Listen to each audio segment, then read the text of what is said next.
Ayo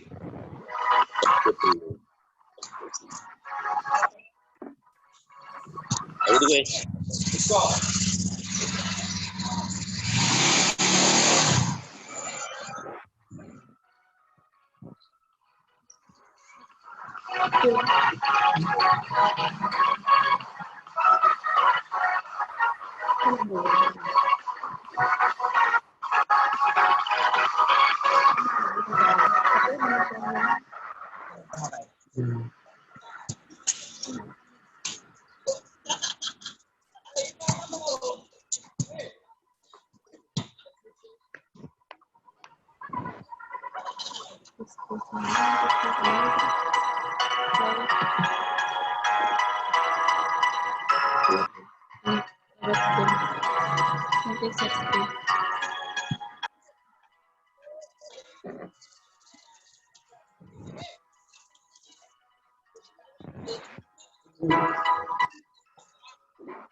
Amin.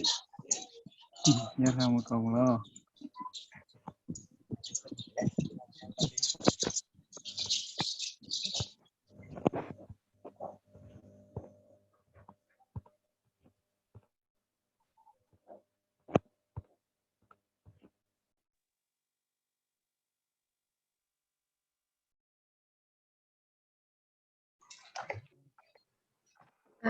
Baik, sebentar lagi akan kita mulai. Selamat pagi, semangat pagi, senang sekali saya Kak Hati Putri bisa hadir di tengah teman-teman, walaupun secara virtual, dan tentunya teman-teman yang sangat luar biasa dan memiliki yang energi, semangat yang luar biasa pula. Apa kabar teman-teman semuanya, para peserta webinar? Mudah-mudahan saya doakan semoga selalu diberikan kesehatan dan selalu dalam lindungan Tuhan Yang Maha Esa. Amin. Tak lupa kami sampaikan selamat datang dalam acara webinar nasional kuliah sambil kerja dan dapat beasiswa di luar negeri, siapa aja bisa. Kita ketahui bersama bahwa siapa sih yang nggak kepengen kan merasakan kuliah di luar negeri. Mungkin bagi sebagian orang, kuliah di luar negeri merupakan sesuatu yang sangat membanggakan sekali ya. Tidak hanya untuk mencari ilmu, namun bisa juga memperluas relasi. Tidak hanya memiliki teman satu negara, tapi mungkin saja bisa memiliki teman dari berbagai banyak negara, ya kan? Nah, mengetahui informasi merupakan salah satu kunci di mana kita sudah mulai melangkah untuk memiliki kesempatan kuliah di luar negeri. Untuk itu tentunya, untuk mengetahui informasi tersebut, kita sudah menghadirkan 4 narasumber yang sangat luar biasa dan profesional di webinar kali ini. Baiklah, sebelum mulai acara webinar, ada beberapa hal yang perlu diperhatikan, yaitu yang pertama dimohon untuk mute audio, kemudian jika ingin bertanya bisa langsung ketik di kolom chat Zoom. Kemudian yang ketiga, tidak diperkenankan untuk melakukan screen sharing ketika penyampaian materi. Kemudian yang keempat, di akhir materi akan ada presenti, sehingga nama lengkap dimohon untuk diperhatikan karena untuk pembuatan e-sertifikat. Kemudian yang kelima, untuk teman-teman yang ingin bertanya dan pertanyaan yang menarik, nanti akan kami sediakan door prize.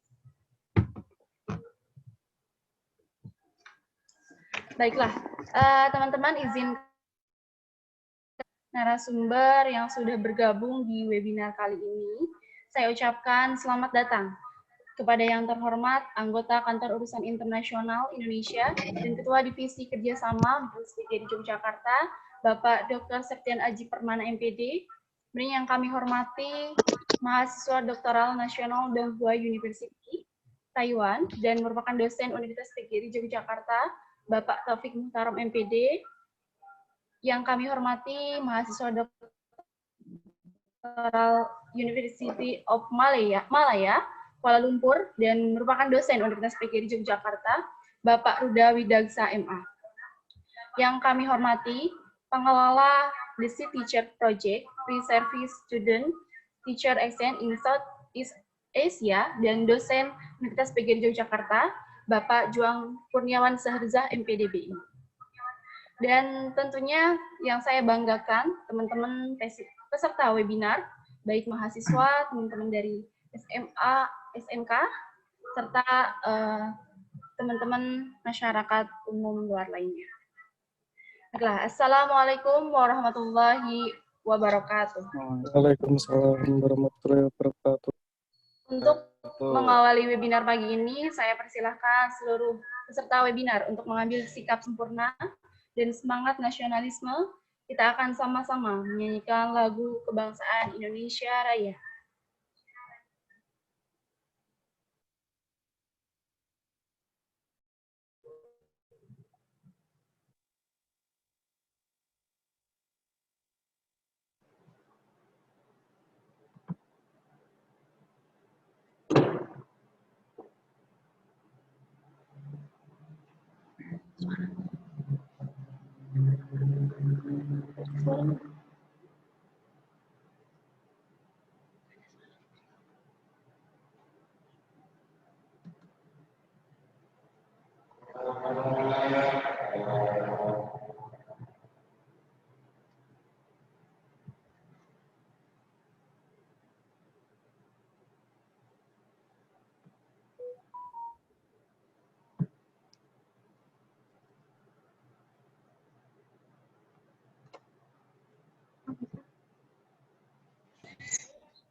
Aduh, kayaknya enggak, Bu.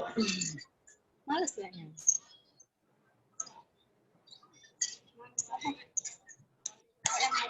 Belanja. Belanja sendiri mau. Saya belanja untuk tetangga. Iya. Banyak nanya, belum aja banyak juga nanya.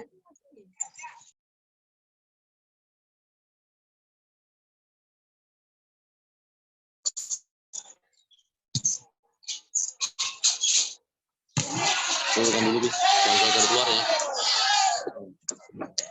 Bu Pur, kita yang anak laki main juga anak kali ya. Namanya juga mengeluarkan tenaga terus.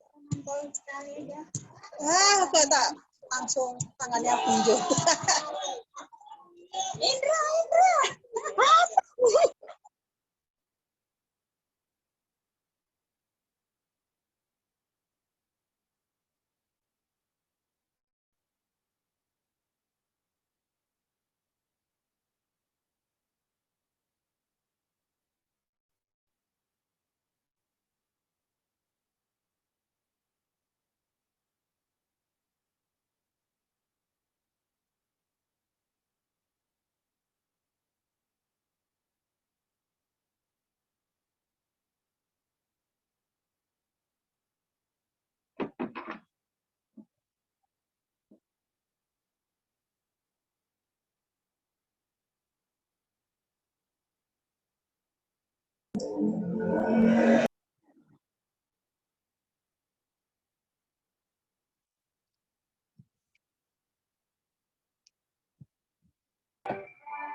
Sama-sama.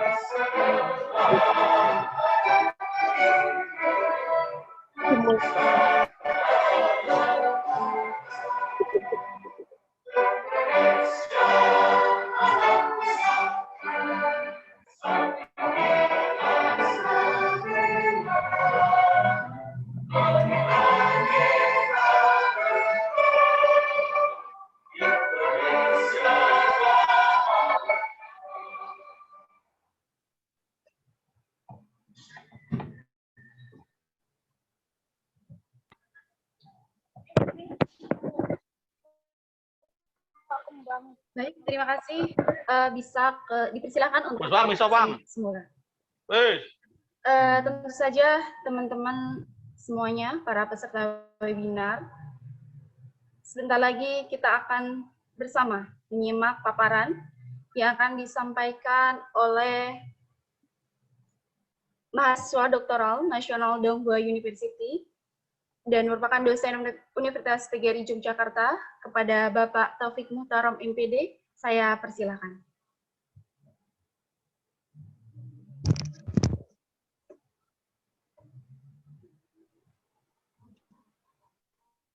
Bismillahirrahmanirrahim. Assalamualaikum warahmatullahi wabarakatuh. Waalaikumsalam warahmatullahi wabarakatuh. Alhamdulillahirrahmanirrahim. Marilah pertama dan paling utama kita panjatkan puji syukur kehadirat Allah Subhanahu wa taala. Pada kesempatan siang hari ini kita semuanya alhamdulillah dalam keadaan sehat, masih diberikan kesehatan, dalam keadaan masih bisa berwebinar ya. Mungkin di luar sana ada beberapa saudara kita yang sedang sakit, kita doakan semoga lekas sembuh dan diangkat penyakitnya. Amin. Alhamdulillah, senang sekali pada kesempatan siang hari ini saya Taufik Muhtarom, salah satu staf pengajar di Prodi PGSD Universitas PGRI Yogyakarta, diberikan amanat untuk bisa mengisi atau memberikan sharing-sharingnya tentang kuliah, bagaimana kuliah di luar negeri seperti itu ya. Kebetulan nama saya ya pertama perkenalan dulu ya. Nama saya Taufik Muhtarom. Nama saya Taufik Muhtarom. Salah satu mahasiswa doktoral di Nasional Donghua University, salah satu kampus negeri di negara ya, kita nyebutnya negara meskipun belum diakui oleh semua negara Taiwan seperti itu. Saya sudah kuliah di sana sejak 2018, tepatnya di fall semester, yaitu di sekitar bulan September. Sebentar, saya carikan share dokumennya ya.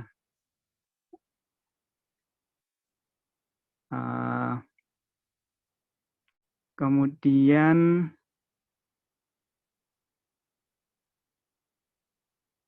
beasiswa ke Taiwan ya. Oke. Oh sorry, bukan yang ini. Bentar. Tetap share. Saya di sana kuliah sejak tadi 2018 ya. Kemudian beasiswa yang saya dapatkan itu adalah beasiswa dari kampus di Taiwan. Jadi ada berbagai macam beasiswa yang ditawarkan oleh negara Taiwan, terutama karena negara Taiwan ini adalah sebuah negara kecil yang dia sedang berusaha untuk memproklamirkan diri sebagai sebuah negara di mana ada ya permasalahan geopolitik dengan negara Tiongkok.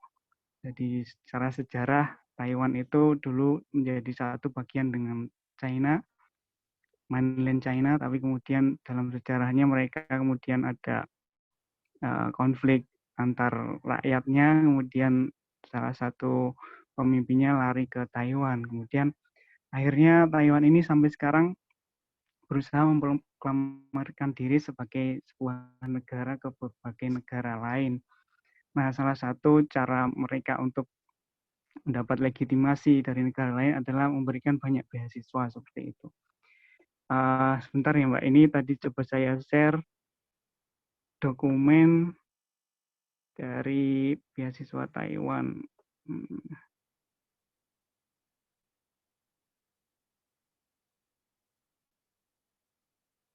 Atau nanti bisa langsung tanya jawab ya kalau misalkan ada yang kurang paham dengan apa yang saya sampaikan. Oh ya,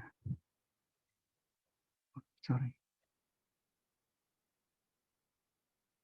Ya, di Taiwan ini ada banyak bagi beasiswa yang bisa kita dapatkan kalau kita mau berusaha untuk mencari melalui berbagai jaringan, misalkan internet, kemudian bertanya kepada PPI Taiwan, atau kemudian boleh bertanya juga kepada saya.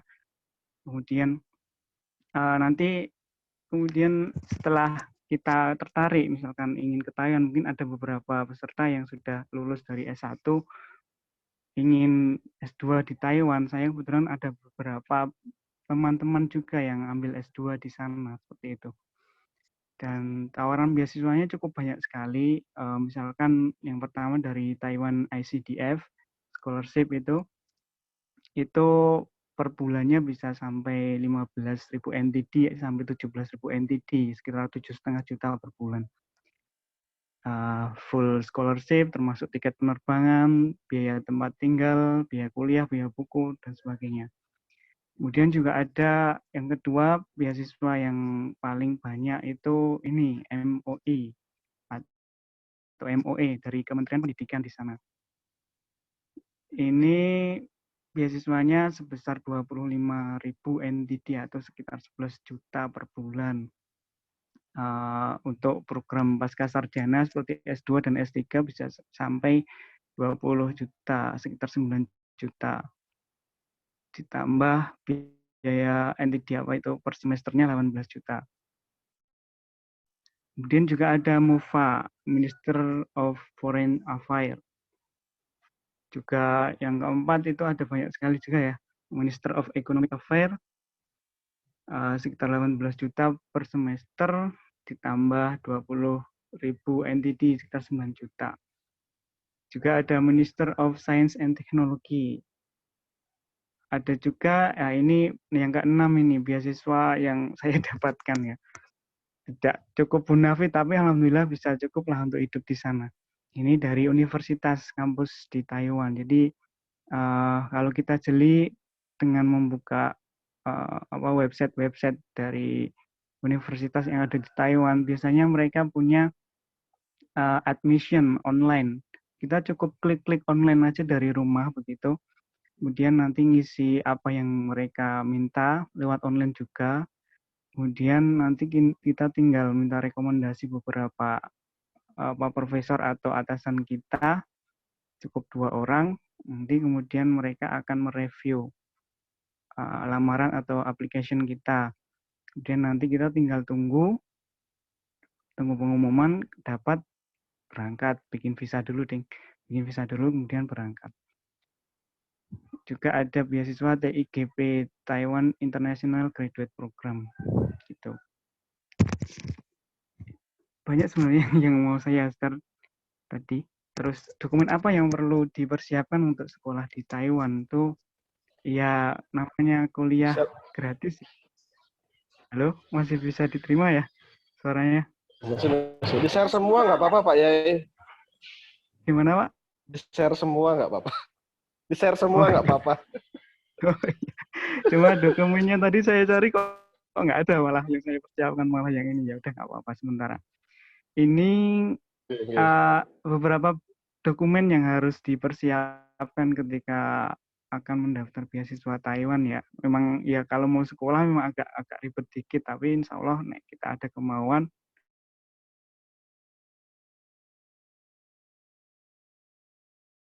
Di sana kan ada jalan. Untuk S2 itu wajib ijazahnya harus kita translate ke bahasa Inggris karena mereka nggak bisa baca bahasa Indonesia kita ya. Jadi kita kalau dulu saya pengalaman datang karena saya lulusan UNJ, datang ke kantor urusan internasionalnya UNJ, kemudian minta tolong untuk ditranslate semua ijazah dan transkrip nilai saya dari S1 sampai S2 dalam bahasa Inggris. Nah, kemudian itu nanti kalau mau bikin visa juga harus dilegalisir oleh notaris ya. Juga Kemenkumham, ada Kemenlu juga, ada Tito. Tito itu seperti kedutaan besarnya Taiwan. Karena Indonesia ini belum mengakui Taiwan sebagai negara ya, jadi kita belum punya kedutaan besar Taiwan, tapi namanya TETO, Trade Taiwan Economic Trade Organization, kayak gitulah, semacam perwakilan negara Taiwan di Indonesia. Juga fotokopi paspor, kalau mau ke luar negeri pasti butuh paspor ya, harus bikin paling sekitar 300-400 ribu bikin paspor itu di Jalan Solo itu. Kemudian KTP, akte lahir, kartu keluarga. Nah, yang keempat itu sertifikat TOEFL. TOEFL-nya bisa TOEFL biasa atau yang TOEFL yang sudah diakui internasional itu ya, nanti tergantung dari masing-masing kampus yang akan kita tuju. Kalau dulu saya pakai IELTS berapa itu? 6 ya. TOEFL ini sangat penting karena kalau bahasa Inggris kita belum begitu belum begitu mengerti bahasa Inggris, nanti ketika di sana agak kesusahan juga karena orang Taiwan itu juga kan bahasa Inggrisnya terbatas kecuali yang di area kampus ya, mereka sudah bisa bahasa Inggris. Nah, kalau kita juga nggak bisa bahasa Inggris, maksudnya nggak bisa nerima omongan mereka, kemudian bahasa Cina juga nggak tahu, kan nanti agak kesusahan dalam komunikasi. Nanti malah justru kita yang sulit sendiri ketika di sana. Kemudian medical certificate itu kita harus nyari di beberapa rumah sakit yang sudah ditunjuk oleh pemerintah Taiwan. Ini beberapa syarat untuk membuat visa sih.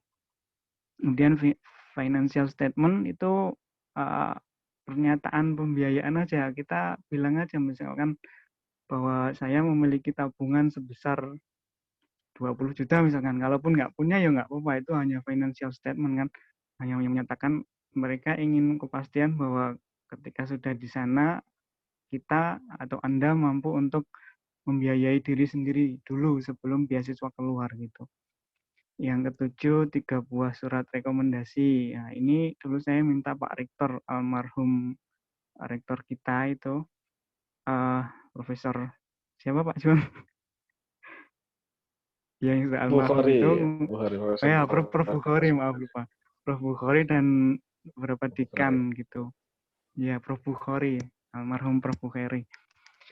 Kemudian pas foto studi plan itu rencana belajarnya kita di sana. Kalau misalkan saya S3 mau lulus berapa tahun gitu ya, paling cepat ya 3 tahun. Nah, 3 tahun itu mau ngapain aja. Kalau misalkan Bapak Ibu atau adik-adik pengen S2 di sana, ya paling cepat 2 tahun ya. 2 tahun tuh mau ngapain aja, semester 1, semester 2, semester 3, semester 4 ngapain aja. Kurikulum vitae ya biasa seperti kita kalau mau melamar kerja itu ya. Kemudian formulir aplikasi beasiswa dan bukti pendaftaran dari universitas di Taiwan. Nah, itu beberapa yang harus setidaknya dipersiapkan untuk bisa kuliah di Taiwan seperti itu. Memang agak sedikit ribet tapi ya terbayar dengan kita bisa sekolah gratis gitu. Lebih baik ribet di depan tapi kemudian di belakang mudah gitu ya. Itu yang dulu juga saya persiapkan ketika mau membuat visa. Jadi saya membuat visa ketika sudah ada pernyataan resmi dari kampus bahwa saya diterima gitu. Kurang lebih itu yang harus dipersiapkan. Begitu ya. Alurnya ini tapi agak muter ya. Nanti saya jelaskan kalau ditanya jawab gitu. Kenapa milih Taiwan? Ya pertama Taiwan itu salah satu negara yang bisa diperhitungkan lah di Asia sama majunya dengan Singapura seperti itu. Ada beberapa negara kuat di Asia ya, negara maju maksudnya, meskipun kecil tapi maju kayak seperti Singapura, Taiwan, kemudian Jepang, Korea, mereka itu punya semacam persekutuan sendiri seperti itu, supaya bisa terus maju seperti saat ini dalam bidang teknologi pendidikan. Dalam bidang pendidikan pun di Taiwan itu selalu masuk 5 besar dalam PISA dan TIMSS, survei dari International Mathematics and Science itu selalu 5 besar. Kemudian di sana juga kita banyak saudara kita dari tenaga kerja Indonesia yang di Taiwan. Jadi kalaupun merasa kesepian, nanti kita tinggal datang ke masjid kota itu, nanti pasti bisa ketemu dengan saudara-saudara kita yang TKI, dan kita tetap bisa beribadah dengan baik di sana. Oh ya, Taiwan ini salah satu negara demokratis ya. Beda dengan sebelahnya yang mainland China, yang dia negara komunis sosialis. Tapi di Taiwan yang kecil ini, dia negara demokratis sehingga setiap hak individu pasti dihargai. Seperti di kampus saya juga disediakan masjid, luasnya di dalam kampus itu sekitar 2/3 kampus, 2/3 masjid UPY lah, cukup luas, bisa untuk Jumatan juga ada. Bahkan saya masih bisa Jumatan di sana, bisa melaksanakan kegiatan ibadah yang kita yakini gitu. Ketika yang Kristen pun bisa ke gereja seperti itu. Dan makanan halal tidak susah sih. Hanya kita harus jeli ketika membeli makanan di Taiwan. Ada babinya atau tidak, karena kebanyakan di sana pakai babi. Jadi kita perlu ini lihat dulu di ingredients-nya ada babinya atau tidak. Kalau saya untuk menghindari itu mending makan yang vegetarian. Jadi di sana juga menyediakan yang vegetarian. Beberapa kampus juga menyediakan halal food seperti itu. Jadi ya cukup lebih enak lah gitu. Dan juga jarak antara Taiwan dengan Indonesia nggak terlalu jauh ya. Kalau dengan pesawat hanya 5 jam lah. Direct flight itu 5 jam udah sampai Jakarta, dari Taipei ke Jakarta. Gitu. Jadi kalau mau pulang balik enggak terlalu banyak biaya. Seperti saya saat ini sudah balik ke Indonesia ya, meskipun di musim corona. Alhamdulillah bisa balik untuk penelitian. Itu daripada ke Eropa atau daripada ke Amerika mungkin lebih terjangkau di Taiwan. Nanti lebih terjangkau lagi dari Pak Ruda di Malaysia, lebih dekat lagi, paling berapa gitu. Itu yang bisa saya sampaikan ya. Mungkin nanti kalau ada yang tertarik ingin kuliah di Taiwan bisa kontak saya. Saya arahkan kampus mana yang akan dituju, kemudian gimana cara mendaftarnya secara online. Itu bisa kemudian hubungi saya secara pribadi. Itu, monggo silakan Mbak Eka. Terima kasih. Mohon maaf kalau ada kesalahan. Wassalamualaikum warahmatullahi wabarakatuh. Baik Bapak, terima kasih atas paparannya, sangat luar biasa sekali ya. Waalaikumsalam warahmatullahi wabarakatuh. Yang mau kuliah di Taiwan nanti bisa langsung menghubungi Pak Taufik ya Pak. Baik. Yap. Untuk selanjutnya karena kita sistemnya paralel, jadi kita pemaparan dulu, nanti selanjutnya sesi pertanyaannya di akhir. Baik, untuk narasumber yang kedua yaitu akan disampaikan oleh mahasiswa Doctoral University of Malaya Kuala Lumpur dan dosen Universitas TGRI Yogyakarta, kepada Bapak Ruda Widagsa MA, saya persilakan.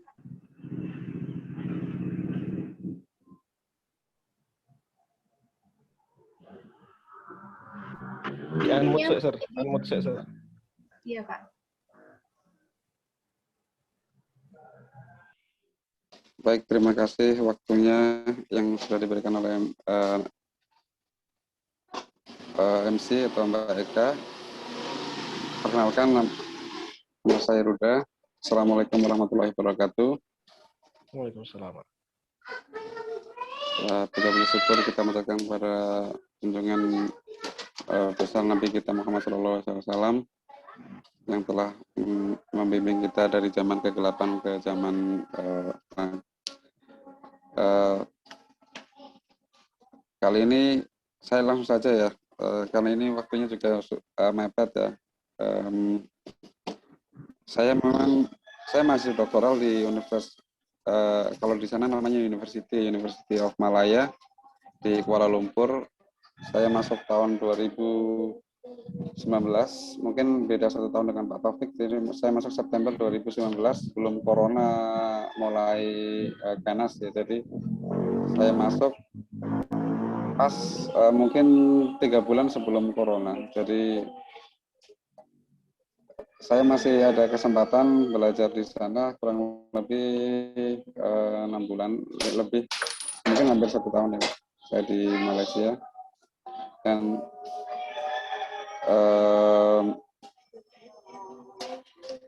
yang mungkin bagi teman-teman semuanya yang ingin melanjutkan kuliah, mungkin Malaysia juga menjadi pilihan ya, patut dipertimbangkan karena walaupun mungkin negara ASEAN, negara yang baru mungkin dengan Indonesia saja masih duluan Indonesia merdekanya, tapi di sana sudah cukup maju dan universitas yang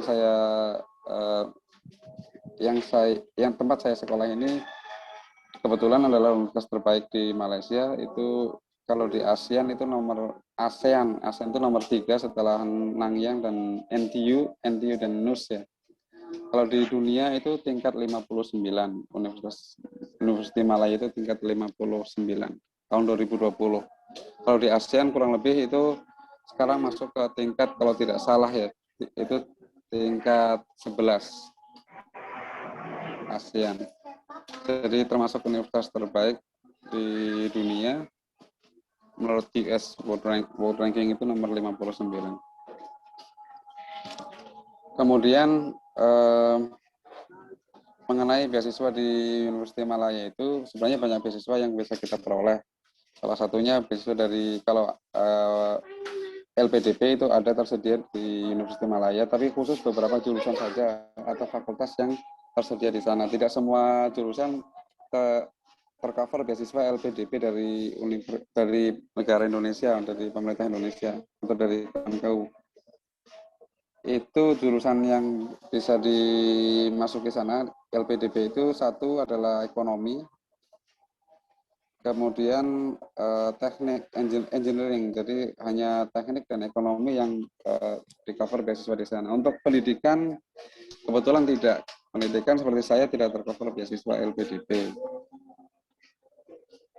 Dan prosedur kuliah di Malaysia sekarang mungkin agak sedikit berbeda. Saya mungkin cerita yang dulu waktu saya pertama kali masuk itu tidak begitu susah sebenarnya. Kalau memang dijalankan step by step, tapi memang butuh perjuangan. Yang jelas itu pasti paspor, kedua adalah visa. Pengurusan visa di Malaysia bisa kurang lebih sampai 6 bulanan. 6 bulan pengurusan, mulai dari single entry visa. Jadi kita harus permohonan dulu ke Kedutaan Besar Malaysia di Jakarta. Kemudian setelah itu kita baru mengajukan single entry visa untuk masuk pertama kali di Malaysia. Tapi sebelum kita mengurus visa, kita harus mendaftar universitas yang ada di Malaysia dulu, yang menjadi calon tempat kita sekolah. Di sana terdapat berbagai macam universitas terbaik di Asia dan ASEAN ya. Salah satunya adalah yang nomor 1 memang University Malaya tempat saya. Kemudian nomor 2 itu UPM, University Putra Malaysia. Kemudian UKM, University Kebangsaan Malaysia. Dan seterusnya, itu semuanya masih universitas top 10 ASEAN dan top 20 Asia. Jadi ya cukup diperhitungkan. Kemudian terkait dengan culture, kebudayaan di sana kurang lebih sama dengan kebudayaan kita. Kecuali di kampus saya itu mayoritas bahasa yang kita gunakan bukan bahasa Melayu lagi, tapi bahasa Inggris, karena di sana sudah international university, jadi semuanya menggunakan bahasa Inggris, baik itu perkuliahan sampai mungkin komunikasi sehari-hari, karena di sana mayoritas kalau yang di Universitas Malaya itu kebanyakan etnis China. Melayu mungkin hanya sedikit saja. Mungkin saya beberapa kali ketemu orang Melayu, tapi tidak begitu banyak di UM. Kebanyakan di tempat saya, Faculty of Education, semuanya adalah mayoritas mungkin 60% ya orang Malaysian, itu Malaysian Chinese yang kuliah di sana. Selebihnya international student seperti saya. Kemudian mengenai biaya hidup di Malaysia itu kurang lebih hampir sama dengan di Jogja, agak naik sedikit, tapi masih di bawah Jakarta. Tempat itu versi saya, karena saya di sana agak sedikit gembel ya, tidak bermewah-mewahan. Jadi saya apa adanya saya makan, kadang 2 kali sehari, kadang 3 kali sehari, tergantung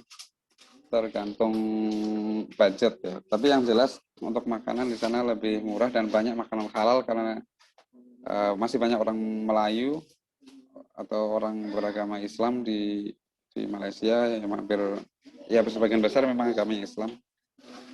Jadi tidak begitu masalah.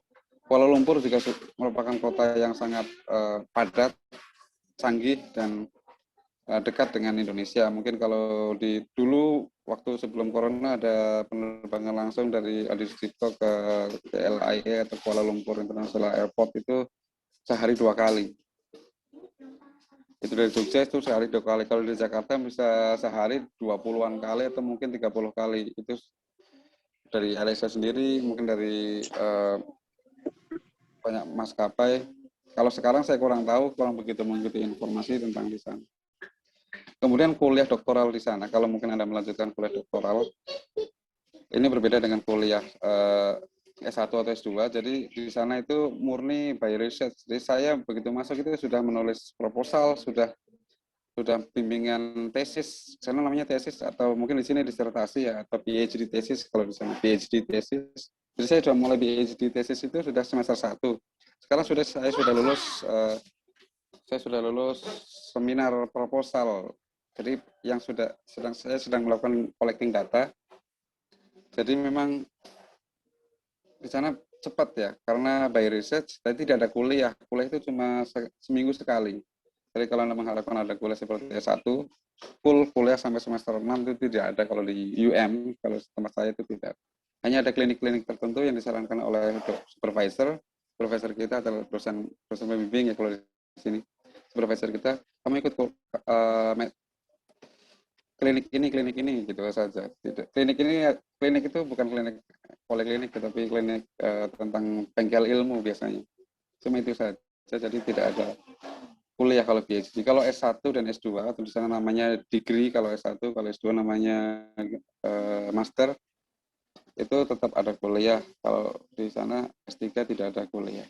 Saya itu tidak ada kuliah. Sampai sekarang saya komunikasi dengan dosennya juga tidak melalui langsung, tapi online. Semenjak corona ini online dan semua berjalan dengan lancar. Baik, nanti untuk selanjutnya kalau ada tanya-tanya silakan.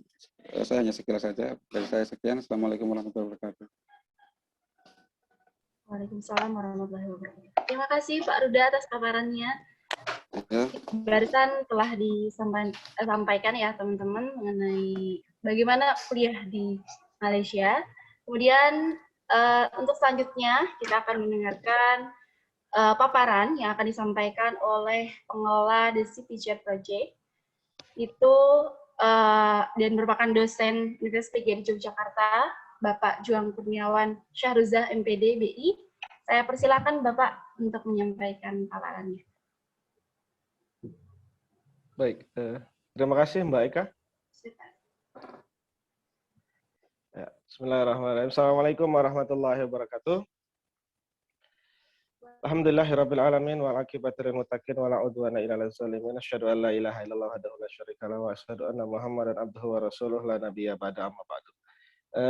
Yang saya hormati para narasumber, ada Pak Taufik Muhtaram, Pak Kiai kita, kemudian ada Pak Ruda Widaksa, mentor saya di UPY, kemudian ada Pak Dr. Septian Aji yang juga guru saya di sini. Ya, terima kasih banyak waktu yang diberikan kepada saya, Juang Kurniawan, dosen PBI, Pendidikan Bahasa Inggris, dan juga pengelola City Teacher Project, ya, Pre-Service Teacher Student Exchange. Ya. Sebenarnya ini motornya Pak Ruda ya. Jadi yang berawal kaitannya dengan pertukaran mahasiswa. Jadi pertukaran PPL sebenarnya intinya. bahwasanya City Teacher Project ini ya, saya bercerita tentang City Teacher Project ini khususnya untuk teman-teman mahasiswa atau teman-teman atau adik-adik yang sedang SMA sekarang ini, adik-adik SMA yang akan memasuki dunia perkuliahan. Jadi ini informasi yang sangat penting bahwa saya di Universitas PGRI Yogyakarta, kami juga menyediakan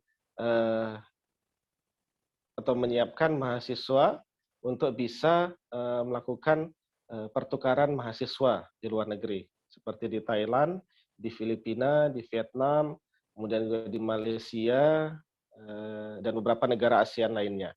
Karena inilah Southeast Asia, jadi ini kaitannya adalah untuk pertukaran mahasiswa di Asia Tenggara, seperti itu. Nah, sebelum saya lanjutkan, mungkin saya juga menyapa teman-teman mahasiswa ya yang sudah join, adik-adik SMA yang sudah join, mungkin ada Bapak Ibu guru yang pagi ini juga join. Jadi ini berkaitan dengan pertukaran mahasiswa sekali lagi yang ada di UPY, Universitas PGRI Yogyakarta, sudah sejak tahun 2017 yang lalu. Sekali lagi motor penggeraknya sebenarnya tadi itu Pak Ruda, sebenarnya betul. Saya sebagai supporternya beliau dalam proyek ini. Jadi Pak Ruda yang memang banyak berperan di situ, kemudian saya mengekor kurang lebih begitulah. Saya mensupport beliau untuk bisa mensukseskan proyek ini di UPY. Jadi kita sudah mengikuti kurang lebih ada 5 batch sebelumnya dari tahun 2017 yang selama ini memang baru diikuti oleh program studi pendidikan guru sekolah dasar, kemudian pendidikan matematika, dan juga dari pendidikan bahasa Inggris. Walaupun juga beberapa tahun yang lalu ya, setahun yang lalu sepertinya ya, di Prodi PKN juga sudah mulai ada program pertukaran, nanti mungkin Bapak Dr. Aji nanti yang akan menyampaikan secara lebih detail. Nah, kaitannya dengan sekali lagi dengan pertukaran mahasiswa atau pertukaran PPL ya, pertukaran praktik mengajar di luar negeri ini sangat-sangat diterima oleh mahasiswa di UPY, sangat sangat banyak peminatnya karena beberapa kali kami menseleksi bersama Pak Ruda, saya menyeleksi banyak mahasiswa yang ingin melakukan praktek mengajar atau pertukaran mengajar di ASEAN ini sendiri. Dan yang paling menarik menurut saya pribadi adalah ketika berhasil mengikuti program ini atau proyek ini, lulusan dari City Teacher ini adalah rata-rata semuanya diterima di sekolah-sekolah internasional. Jadi ada beberapa lulusan City Teacher Project ini semuanya sebagian besar adalah sekarang staf pengajar di di sekolah-sekolah bertaraf internasional. Ada di SD internasional, ada SMP internasional, juga SMA internasional. Ada juga bahkan sampai ke luar pulau, ada di Lombok, ada SMA internasional, juga ada sampai di Batam seperti itu.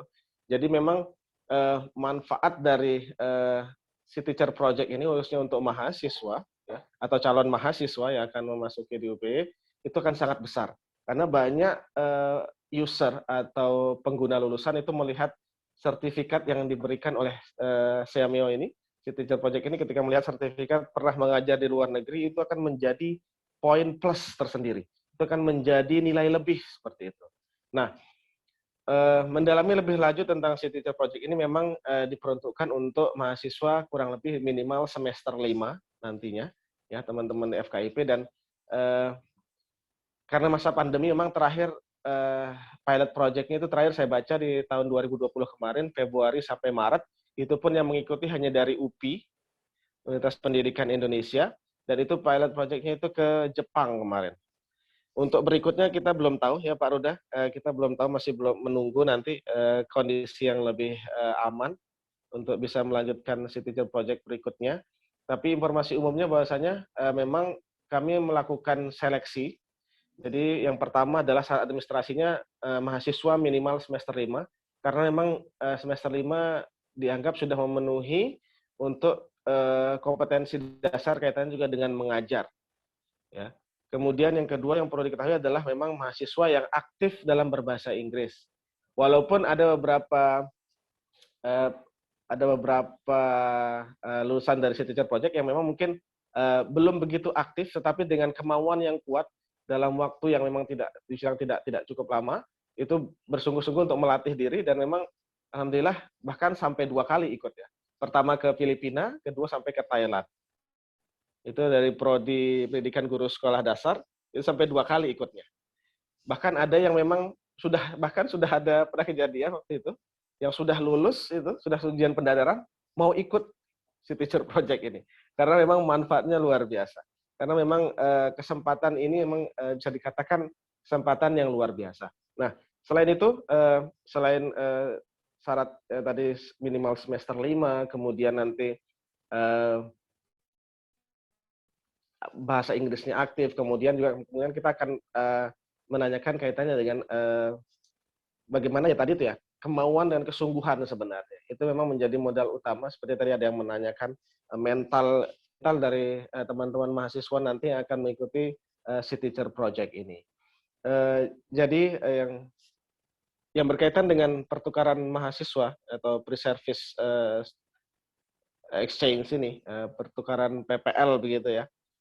Sekali lagi banyak diminati oleh mahasiswa, kemudian manfaatnya luar biasa. Karena apa? Karena tadi itu ya, dilihat punya pengalaman yang saya sendiri belum mengalami itu, bahwasanya memang punya sertifikat mengajar di luar negeri, di Thailand, di Filipina, di Vietnam, mungkin nanti di Malaysia dan beberapa negara ASEAN yang lainnya akan bergabung. Itu menjadi nilai plus yang luar biasa, nilai plus yang sangat dipertimbangkan, yang sangat diperhatikan oleh user atau pengguna lulusan itu sendiri. Nah, dan memang untuk sekarang skopnya memang masih tergolong terbatas, masih untuk pendidikan matematika, kemudian prodi pendidikan bahasa Inggris, dan juga prodi pendidikan guru sekolah dasar, walaupun nanti ada PPKN juga ya, tapi dengan sedikit program yang sedikit berbeda, tapi juga sama, itu ada semacam student exchange seperti itu. Nanti di PPKN nanti Pak Aji yang menjelaskan lebih detail. Jadi memang pre-service exchange ini masih tergolong skupnya belum begitu luas. Tapi harapan kami nanti bisa melibatkan, nanti kita punya prodi ada PPTO, kita punya ada PLB, kita juga punya PAUD. Harapannya nanti itu bisa bergabung. Utama nanti teman-teman yang memang di semester atau teman-teman adik-adik mahasiswa ataupun adik-adik yang SMA yang akan masuk UPY nanti punya waktu kurang lebih menyiapkan diri, dan kita berharap memang dalam kondisi pandemi segera bisa melanjutkan kembali proyek City Teacher ini. Memang harapannya banyak prodi yang akan bisa terlibat. Saya rasa mungkin nanti yang bisa kita libatkan diantaranya mungkin lebih luas lagi nanti di prodi PLB. Ini kan luar biasa, mungkin nanti bisa kita coba komunikasi, nanti saya dan Pak Ruda, terutama Pak Ruda nanti akan komunikasi dengan Siamio di sana, kemudian nanti dari PAUD seperti itu kurang lebih, dan harapannya juga nanti dari prodi-prodi FKIP yang lainnya. Jadi saya rasa begitu Mbak Eka kurang lebih gambarannya, bahwasanya memang sekali lagi yang saya garis bawahi, kita punya pengalaman alumni ketika melamar pekerjaan di sebuah instansi sekolah internasional, itu dilihat sekali gitu. Jadi memang sertifikat yang didapatkan dari program City Teacher Project ini menjadi pertimbangan khusus atau bisa dikatakan pertimbangan yang nilai plus yang luar biasa untuk pengguna, meyakinkan bahwasanya memang guru yang akan digunakan adalah memang guru-guru yang berkualitas, kurang lebih begitu. Saya rasa begitu Mbak Eka, terima kasih. Mohon maaf kalau ada yang kurang. Bila bisa bilhaq, fastabiqul khairat. Wassalamualaikum warahmatullahi wabarakatuh. Terima kasih Pak Juang atas paparannya. Nah, mungkin bagi teman-teman UPY, masa UPY, karena memang banyak juga yang ikut, mungkin bisa mengikuti program ini ya. Nanti bisa menghubungi Pak Juang. Oke, baik, teman-teman. Selanjutnya kita akan menyimak kembali paparan yang akan disampaikan oleh anggota Kantor Urusan Internasional Indonesia dan Ketua Divisi Kerjasama Universitas PGRI Yogyakarta. Kami mohon berkenan Bapak Dr. Septian Aji Permana MPD untuk menyampaikan paparannya. Silakan. Baik. Terima kasih. Bisa didengar ya suaranya ya? Ya, Halo, terdengar cek. Pak Yai, terdengar. Nggak jelas. Ya. Oke, baik. Terima kasih. Sebelumnya, bismillahirrahmanirrahim. Assalamualaikum warahmatullahi wabarakatuh. Waalaikumsalam warahmatullahi wabarakatuh. Selamat siang, salam sejahtera buat kita semua. Yang saya hormati dan saya cintai ini, teman-teman seperjuangan kami, yaitu semua tenaga pendidik dari Universitas PGRI Yogyakarta. Ada Pak Taufik ya yang sedang berjuang, semoga suksesnya kan kembali lagi ke Indonesia dan kembali lagi ke UPY tercinta ini, dan kepada Pak Ruda juga yang sedang berjuang, semoga cepat ya kan, dan kami tunggu di UPY untuk kontribusi tenaganya, dan juga nih Pak Yai dari Pak Jiwa sendiri ya kan yang sedang bergelut, semoga insya Allah ya kan dapat menyusul dan nanti dapat kembali lagi ya ke UP untuk bergabung. Pertama-tama marilah kita panjatkan puja dan puji syukur kepada Allah Subhanahu wa taala yang telah memberikan rahmat dan hidayah kepada kita semua. Alhamdulillah kita semua dapat berkumpul di dalam keadaan yang sehat ini ya. Salawat dan salam kita junjung dan mencurahkan kepada Nabi Agung, Nabi Allah, Nabi Muhammad SAW. Allahumma sholli alaihi. Baik, terima kasih tadi sudah dijelaskan ya, sudah dipaparkan oleh teman-teman yang ini yang sudah sangat luar biasa. Dan ini semuanya adalah teman-teman saya, saudara saya, guru saya, ya, saya dan sebagainya. Ini yang 3 itu adalah praktisi ya, praktisi langsung. Jadi kalau misalnya orang itu ada praktisi, terus orang itu ada teori ya. Lah ini langsung praktisi yang langsung berterjun langsung, yang berkecimpung langsung. Perkenalkan, nama saya Septian Aji Permana, bisa dipanggil Pak Aji aja ya, lebih familiar. Kebetulan saya ketika diangkat menjadi ketua divisi kerjasama, terus saya ikut bergabung di dalam keanggotaan KUI atau Kantor Urusan Internasional di Indonesia yang di bawah naungan Kemendikbud dan juga hubungan internasional. Nah, saya cerita melatar belakangi. Ketika banyak sekali tawaran yang datang di tempat kita khususnya yaitu di Indonesia, apalagi sekarang adanya era globalisasi, sehingga di mana pendidikan juga menjadi arus globalisasi, yaitu berhak semuanya mendapatkan pendidikan, orang luar datang ke Indonesia, Indonesia datang ke luar. Apalagi dengan adanya program sekarang, yaitu Bapak Menteri yang baru Nadiem Makarim, yaitu program Kampus Merdeka atau Merdeka Belajar.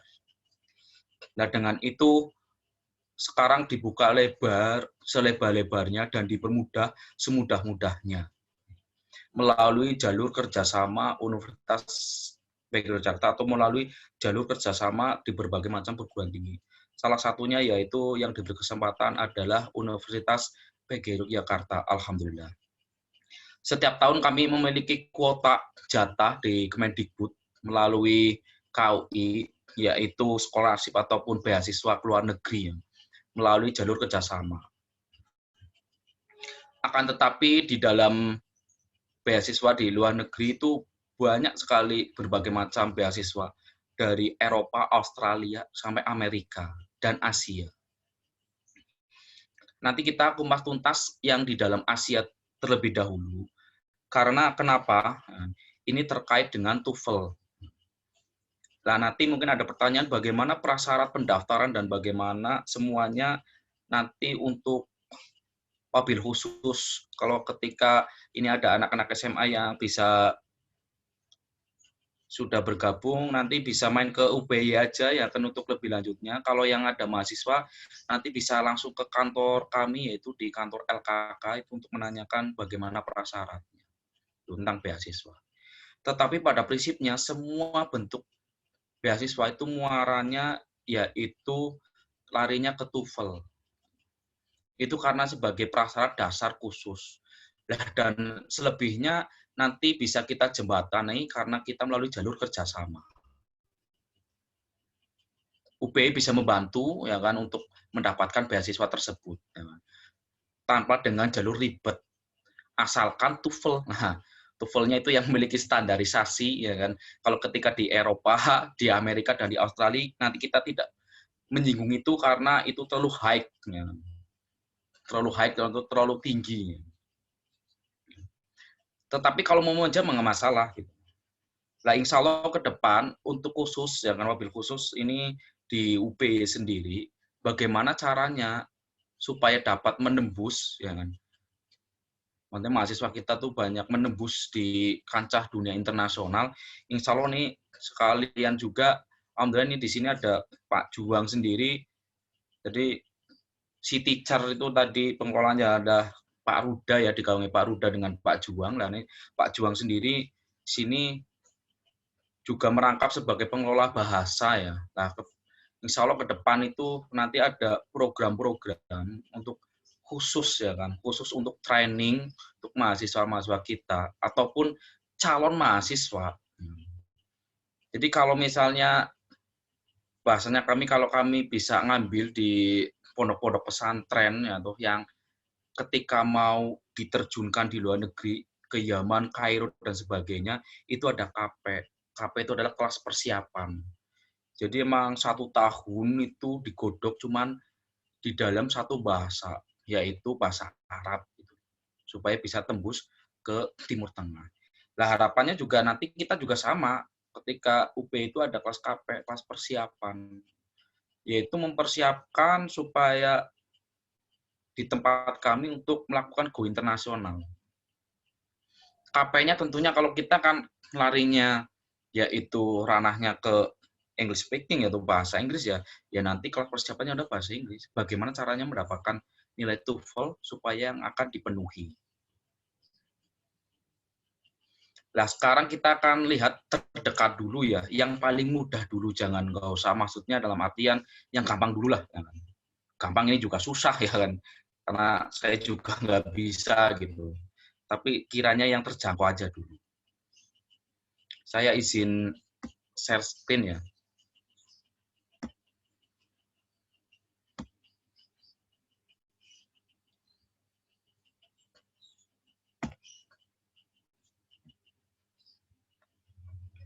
Dapat diterima nggih?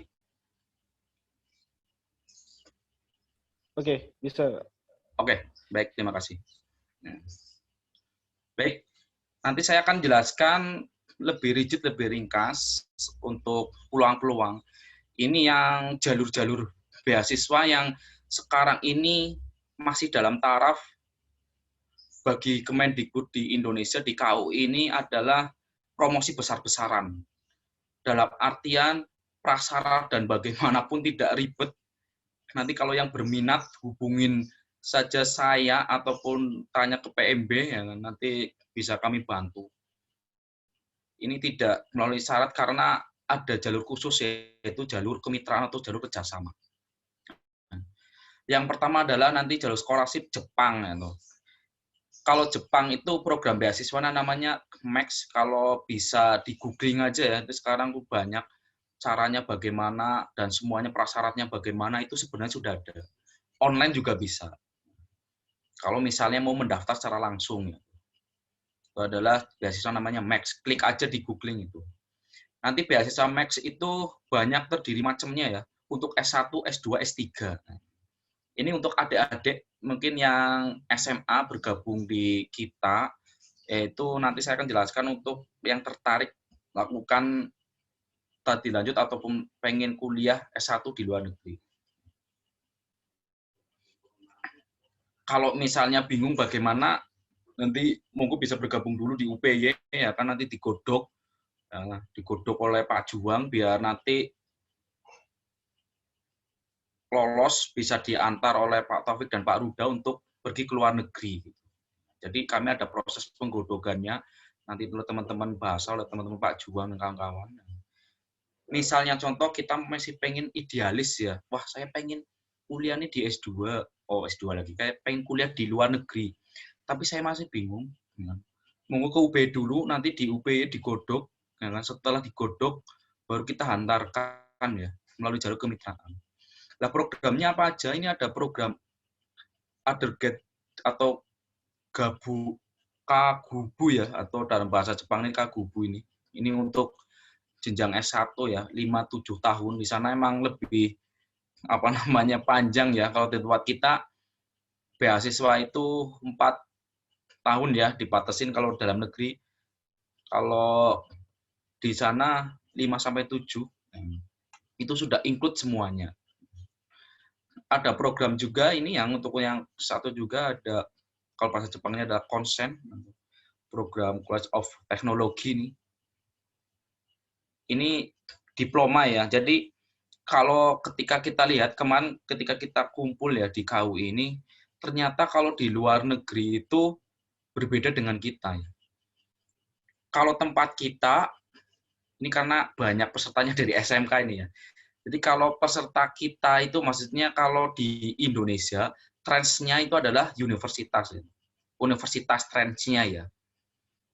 Tapi kalau misalnya di luar negeri itu berbanding terbalik. Maksudnya kalau di Indonesia banyak universitasnya, kalau misalnya politekniknya sedikit, perbandingannya universitasnya ada 10.000, politekniknya ada cuman 1.000. Tetapi kalau di luar negeri itu lebih berbanding kebalik. Politekniknya lebih banyak, tetapi universitasnya sedikit. Kenapa seperti itu? Karena lebih ke aplikatif ya. Lebih ke aplikatif, emang orang-orang luar negeri itu disiapkan untuk bekerja. Tetapi universitas apakah tidak menjadi masalah? Apa? Tidak. Kalau universitas emang dipersiapkan untuk menjadi tenaga pendidik ataupun sebagai ilmuwan ataupun sebagai konseptor.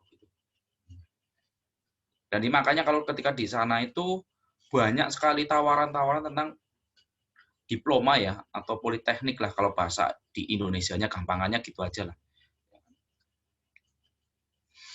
Terus ada juga ini tentang Japanese Studies. Nah, ini kalau Japanese Studies ini yang diharapkan karena tidak menuntut kemunafikan ya ataupun bagaimanapun, mereka juga pengen membahasakan Jepang sebagai bahasa internasional ya. Sehingga apa? Di sana juga program-program beasiswanya itu dibanding berbalik. Kalau menggunakan kelas internasional menggunakan bahasa Inggris, itu beasiswanya hanya 70%, tetapi kalau mau menggunakan bahasa Jepang malah dibalik, ya kan? Ditawarin mau 100%, 200% ya kan, mau 1000%. Itu. Dengan catatan itu tadi, nanti mau menggunakan bahasa Jepang di sana. Terus ada program research study atau program riset ini ya. Ini juga dibiayai juga. Jadi nanti ketika teman-teman di sana juga ada program riset yang dibiayai oleh kementerian sana, kementeriannya. Nah, nanti juga semua biaya tanggung risetnya ditanggung. Ada teacher training ini bagi untuk guru. Bagi untuk guru, nah ini harapan saya juga karena PGRI itu branch-nya ya, mungkin ya branch image-nya itu adalah pendidik ya. Jadi nanti alumni-alumni UPI juga bisa lah ya kan dihantarkan ke kita ya sama kita ya kan untuk supaya dapat program ini ke luar negeri. Sekali lagi nih untuk prasyaratannya bagaimana Pak? Nah ini yang agak berat ini. Prasyaratnya ini yang khusus itu adalah nilai TOEFL. Ya kan? Ini nomor khusus ALS-nya itu skornya adalah minimal 6 ini. Kalau misalnya teman-teman mahasiswa ya kan, yang sudah mendapatkan skor 6, silakan ketemuin saya langsung, nanti saya daftarkan. Minimal 6-nya ya 6 lebih lah. Itu nanti silakan ketemuin saya, nanti saya langsung daftarkan melalui jalur kemitraan. Lah kalau kenapa saya tidak bicara tentang Eropa, terus Amerika, Australia, berat. Karena skornya itu adalah standarisasinya itu bisa 7, 8. Itu 7, 8 itu bagi kita itu ya tidak mustahil sih, tapi bagi saya pribadi, saya awam ya, jadi saya berat. Mungkin bagi teman-teman bahasa Inggris seperti Pak Juang, mungkin Pak Ruda itu hal biasa ya. Pak Taufik juga mungkin hal biasa. Tapi bagi saya itu hal yang berat. Karena pengalaman saya ikut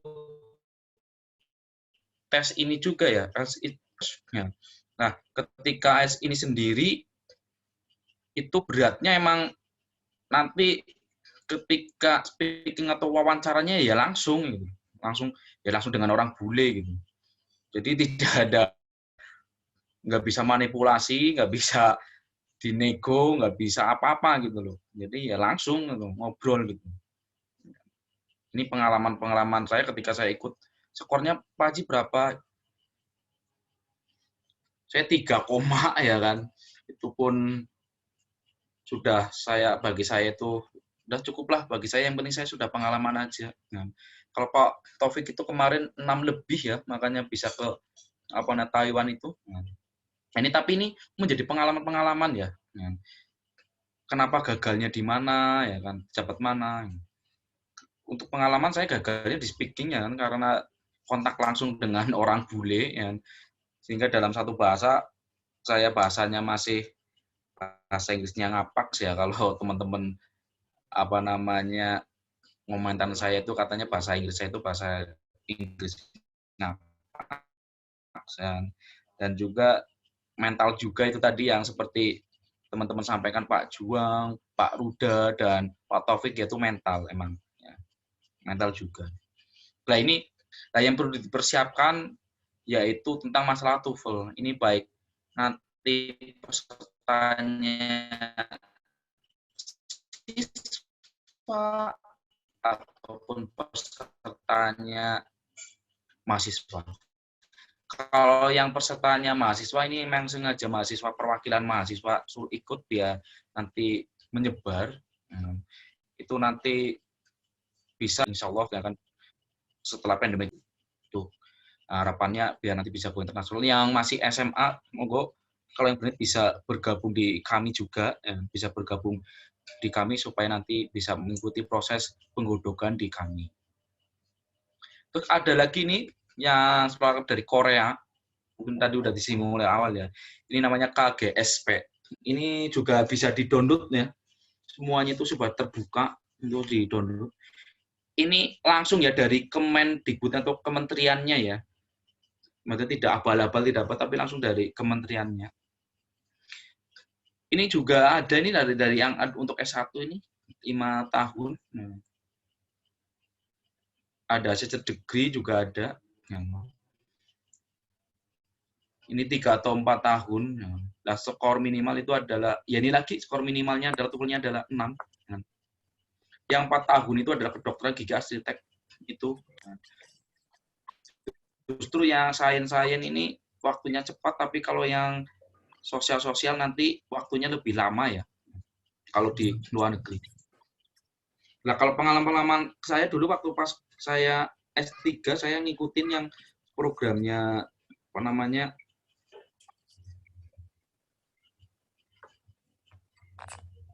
program sit-in ya. Sit-in-nya itu yang tadi Pak Juang udah sampaikan, yang disinggung oleh Pak Juang di program studi PPKN, yaitu saya waktu S3 juga ikut. Itu program memang pas waktu itu ada program dari kementerian ya. Apalagi sekarang ya di era kampus merdeka.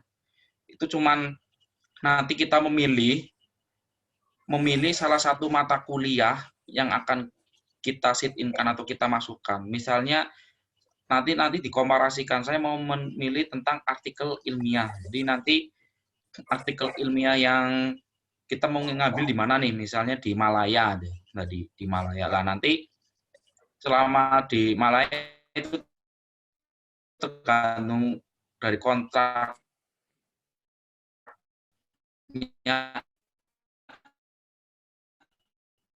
di universitasnya ya. Saya dulu di UNES, jadinya UNES-nya itu kan 6 bulan kuliah itu. Maksudnya kalau yang pesertanya siswa ini kan mungkin bingung kok bisa 4 bulan. 4 bulan. Jadi di PGRI, di manapun ya, itu 4 bulan. Sisanya 2 bulannya buat apa-apa? Ya kan ada ujian, ada libur gitu. Lah itu press menjadi 2 bulan. Nah, kita 2 bulan itu di sana ya, dengan biaya semuanya ditanggung oleh siapa? Yaitu oleh beasiswa tersebut. Seperti halnya sama nanti di Indonesia juga sama ya. Cuma nanti emang dibatasin, nanti emang tidak semua perguruan tinggi mendapatkan kesempatan tersebut. Karena memang ada standarisasi akreditasi. Begitu. Sekali lagi ini prasyaratnya memang TOEFL, tapi kalau program SIT ini itu tidak menggunakan TOEFL, tapi yang penting adalah jalinan kerjasama. Nah ini yang jalur yang yang ditempuh oleh, mungkin saya tadi kurang menyimak ya Pak Taufik, kemungkinan kalau ketika di Taiwan banyakkan mendapatkan beasiswa Taiwan Education Center Indonesia. Nah ini yang sangat menarik ini, yang sekarang lagi viral itu adalah Taiwan. Ini sangat bombastis ya kan. Nanti bisa ikut grup juga di grup Facebooknya Taiwan Education Center Indonesia ataupun IG-nya juga. Nah di situ emang menawarkan beasiswa yang sangat luar biasa. Itu bagaimana cara mendapatannya, nanti sistemnya juga yang akan dibangun. Itu hanya kita ngikutin aja, misalnya ketika di IG itu nanti ada pemaparan dari Taiwan Education Center. Ini saya cerita aja ini ya, cerita pengalaman aja. Kemarin pas istri saya itu ya iseng-iseng aja, istri saya gabung ke sini, Taiwan Education Center ini bisa gabung. Ketika gabung itu mengikuti kegiatan acaranya, scholarship-nya China University Medical yo. Iya, dari Chinese University Medical. Nah itu di sana lagi memaparkan, lagi mempresentasikan. Terus habis itu dikasih kuis, simpel aja nih, cuma dikasih kuis ya kan. Terus pengalaman ini, istri saya bisa menjawab itu di Instagram, istri saya bisa menjawab. Lah ketika bisa menjawab, itu langsung berhak mendapatkan beasiswa ya. Langsung itu detik itu juga berhak langsung mendapatkan beasiswa. Ini kan sangat luar biasa. Nah, sekarang modelnya seperti itu. Langsung mendapatkan beasiswa, yaitu beasiswanya full tanpa biaya dan sebagainya selama perkuliahan. Tetapi living cost, maksudnya tuh biaya makan dan tidur itu dibayar sendiri. Lah ketika itu saya menanyakan, lah bagaimana caranya supaya makan gratis, tidur gratis, kuliah gratis, ya kan? Semuanya gratis, dapat uang lagi. Nah, cuman diminta memiliki TOEFL S dengan skor minimal 6. Nah, sekarang jadi cara-cara mendapatkan beasiswa sudah tidak lagi seram seperti zaman dahulu, warung daftar ini ribet, enggak. Ternyata masuk aja ke grupnya ya. Baik tadi sekolah Jepang, Korea, ataupun Taiwan, mungkin Pan UPY ya kan. Nah, ini melalui apa? Kuis, pertanyaan-pertanyaan gitu. Nanti bisa menjawab, berhak mendapatkan beasiswa. Gitu. Tentunya ya dengan ada prasyaratannya gitu, karena ada administrasinya. Begitu. Jadi tidak ribet ya, harus ini itu tidak, ya, tapi sekarang basisnya seperti itu. Itu dari kami ya, dari Universitas Yogyakarta, bahwa kita adalah PTS tapi kita memiliki wawasan global ya, untuk mengglobal, untuk go internasional. Tadi sudah disinggung juga ada program CityCer. CityCer itu adalah pertukaran pelajar ya. Jadi mahasiswa asing itu nanti ngajar di sekolah-sekolah yang ada di Indonesia, mahasiswa UPY juga nanti ngajar di di luar negeri. Bukan hanya itu ya, nanti karena banyak juga sih program-programnya, bukan hanya maksudnya mengajar, tetapi juga magang juga ada. Magang juga ada. Sekali lagi itu ya kan, bagi saya persiapkanlah ya, karena bahasa Inggris saya berarti persiapkanlah, nanti bisa belajar dengan teman-teman dosen-dosen bahasa Inggris, ya, persiapkanlah bahasa Inggris kalian ya kan, dengan baik dan benar supaya kalian bisa go internasional. Itu pesan dari saya, ya kan. Nanti mungkin dari Mbak Eka akan menjelaskan tentang beasiswa yang ada di UPY itu beasiswa apa aja. Kalau yang di UPY kan juga ada yang dapat dari negara, yaitu seperti KIP, Kartu Indonesia Pintar. Kalau dulu tuh kan bidik misi juga dapat, UPY juga ada, Dikpora juga ada, terus apa namanya prestasi ya PPA dari Kemendikbud juga ada. Selain dari Kementerian, PGRI juga ada beasiswa sendiri. Mungkin nanti akan jelaskan Mbak Eka. Saya titip pesan ya Mbak Eka, karena dua negeri juga tadi ketika mengikuti acara ini, terus ada yang bertanya, tolong kalau yang ada yang bertanya dan sebagainya, bukan hanya door prize, tetapi nanti silakan bisa free mendapatkan beasiswa atau berhak mendapatkan beasiswa YPUPY atau beasiswa dari UPY. Mungkin begitu dari saya, cukup. Terima kasih waktu membawa acara Mbak Eka. Saya tutup. Assalamualaikum warahmatullahi wabarakatuh. Baik, terima kasih Pak Aji atas paparannya. Baik teman-teman semuanya, tadi kita telah mendengarkan paparan dan menyimak juga dari keempat narasumber tadi terkait dengan beasiswa di Taiwan, kemudian di Malaysia, kemudian mengenai salah satu program yang ada di UPY yaitu Si Teacher, dan tadi disampaikan Pak Aji pula terkait beasiswa yang ada di Jepang, Korea, dan tentu saja di UPY juga banyak beasiswanya. Baik, kita masuk ke sesi pertanyaan. Saya akan membacakan pertanyaan yang pertama dari Muhammad Arifin Ilham dari SMA Negeri 2 Kudus. Itu menanyakan bagaimana cara atau tips and trick agar dapat memaksimalkan beasiswa yang kita dapatkan, agar nantinya ke depannya tidak menjadi sia-sia atau dirasa kurang manfaatnya. Mungkin pertanyaannya bisa dijawab sama Pak Ruda, masih bergabung? Masih. Oh gitu, Pak. Mungkin ini ada pertanyaan dari Arifin, itu tips and trick-nya agar bisa memaksimalkan beasiswa, agar kedepannya nggak sia-sia katanya Pak, atau kurang manfaatnya. Memaksimalkan beasiswa ya? Iya Pak. Kalau memaksimalkan beasiswa, kalau menurut saya, ya dengan setelah kita lulus, kita manfaatkan ilmu kita bagikan ke orang lain. Kalau kita sebagai dosen, ya berarti kita ajarkan ilmu kita ke mahasiswa. Jadi otomatis itu tidak akan sia-sia. Banyak sekali penerima beasiswa di Indonesia, teman-teman saya juga banyak. Saya kenal sendiri, begitu mereka dapat beasiswa di Australia atau di Belanda, di Amerika, setelah itu mereka tidak mau pulang ke Indonesia, padahal itu memakai duit negara, memakai uang negara dan tidak mau pulang ke Indonesia.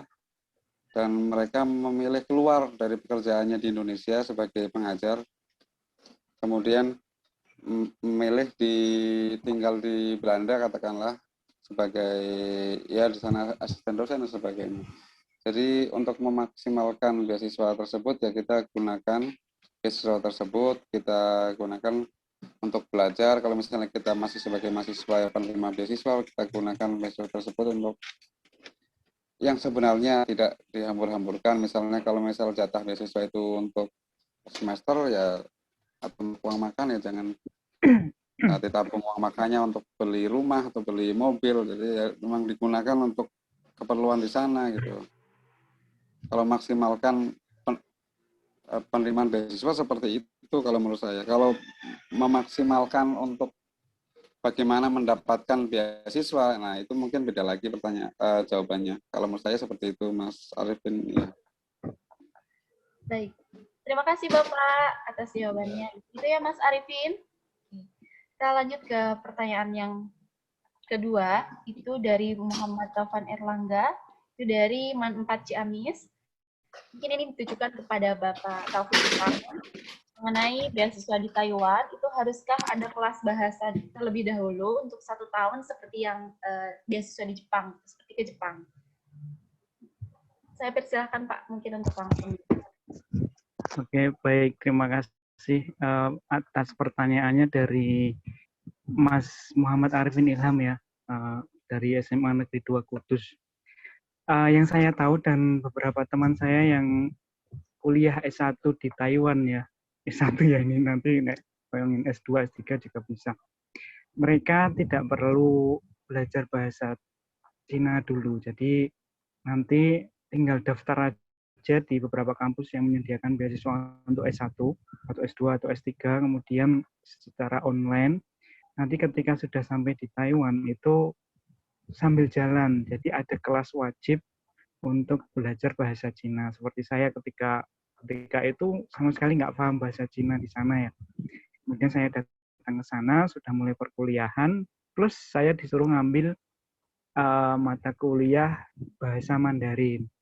Karena Taiwan juga pengen supaya kita, para mahasiswa internasional itu bisa berkomunikasi dengan masyarakat luas yang ada di Taiwan. Misalkan mau beli tahu yang halal, misalkan ya mau beli ayam, mau beli roti, itu kita bisa bicara dengan para penjualnya, atau kita ada perlu tentang administrasi dengan pegawai TU-nya, itu kita bisa sedikit banyak bicara lah gitu.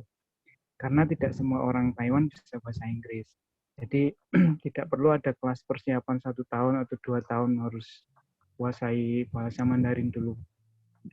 Tinggal tadi syarat utama ya bahasa Inggris. Ketika bahasa Inggris kita sudah tadi misalkan TOEFL sudah 500 atau 450 lebih, coba aja masukkan lamaran ke aplikasi yang online tadi. Tiap universitas pasti ada websitenya. Online application for admission spring or fall semester kayak gitu. Tinggal klik, masukkan data kita, lampirkan kemampuan bahasa Inggris kita, misalkan TOEFL atau IELTS berapa, dilampirkan, mereka nanti akan memperkirakan ini bisa nggak masuk Taiwan. Nah, dirasa bisa, skor berapa bisa, mereka akan menerima kita. Kemudian nanti ketika kita sudah berada di Taiwan, nanti mereka akan mewajibkan kita untuk belajar, dan itu gratis juga. Jadi SKS untuk bahasa Mandarinnya itu nggak perlu bayar, gratis. Itu yang saya tahu ya. Mungkin kalau di Jepang, mungkin kalau di Thailand mungkin beda lagi, saya kurang tahu. Begitu Mas, siapa tadi dari Kudus? Mas Erlangga, Pak. Arifin Ilham ya? Bukan ya? Dari Mas Erlangga ya, Ciamis, sorry maaf.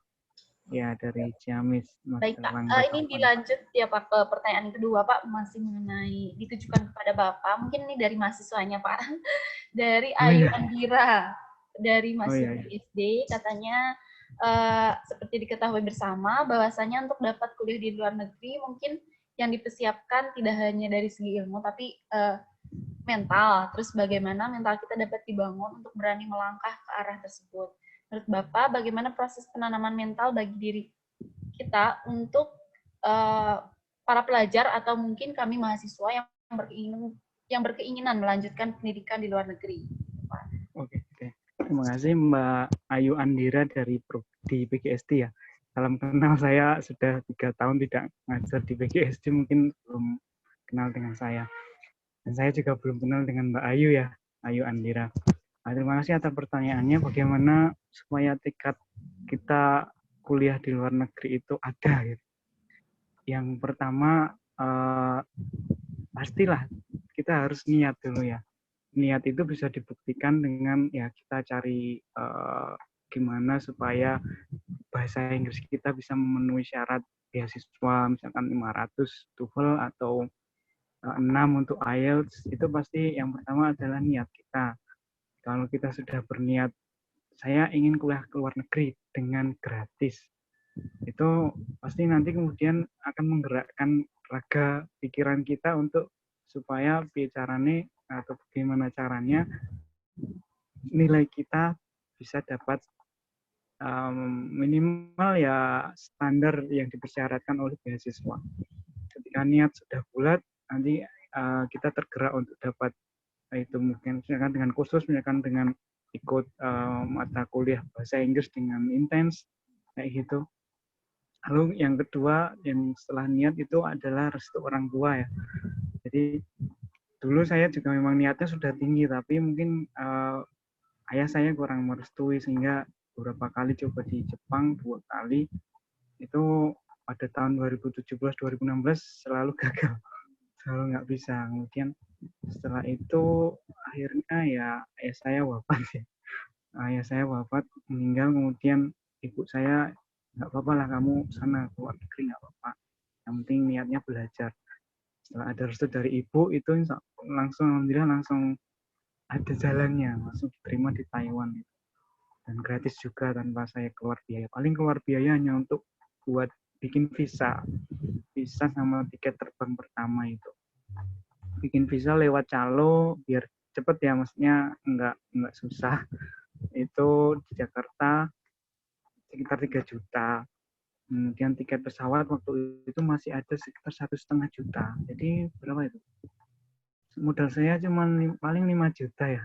5 jutaan lah. 5 jutaan untuk tiket pesawat 1,5, bisa 3 juta lewat calo. Karena kalau kita ngurus sendiri ke Jakarta bolak-balik, Kemenkumham, itu notaris, Departemen Luar Negeri, itu agak susah. Jadi pakai calo aja. Itu niat dan restu dari orang tua itu pasti akan menggerakkan Mbak Ayu Andira untuk bisa ke luar negeri. Dan memang benar, teman-teman saya juga ada yang mereka bahkan S1-nya langsung ambil Taiwan.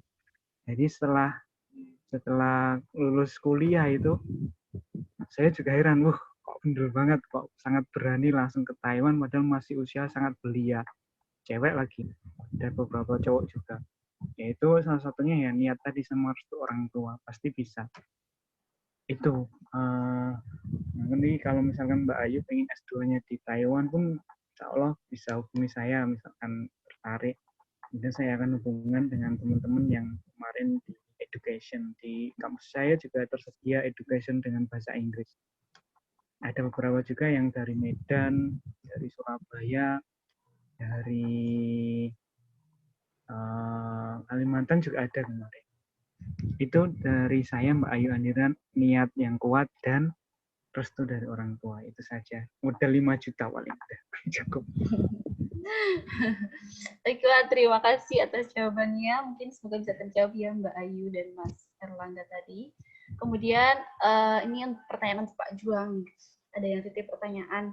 Biasanya ketika promosi ya kan saya menyampaikan terkait dengan si teacher ya kan yang ada di UP. Nah itu untuk persyaratannya Pak mungkin bisa sedikit dipaparkan karena di sini banyak juga teman-teman dari SMA, SMK dan sama teman-teman mahasiswa UPI juga. Masih bergabung nggak ya Pak Juang? Oke. Halo Pak Juang.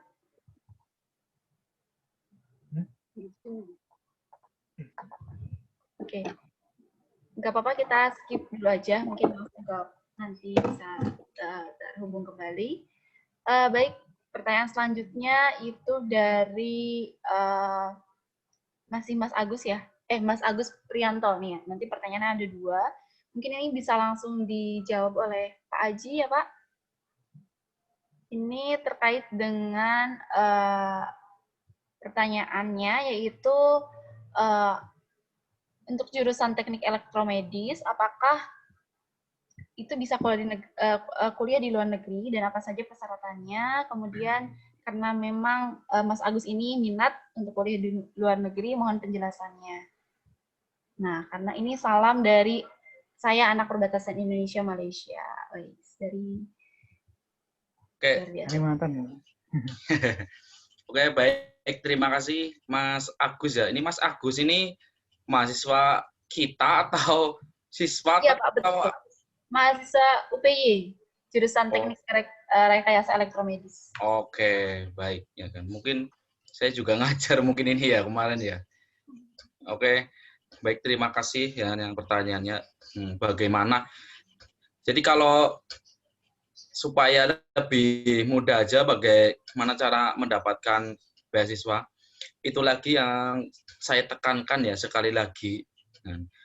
Nanti di UPY itu setelah sudah tidak adanya era pandemik dari program bahasa, karena ini sudah ada kebijakan, nanti sudah akan dibahas oleh Wakil Rektor bidang 1 yaitu bidang akademik.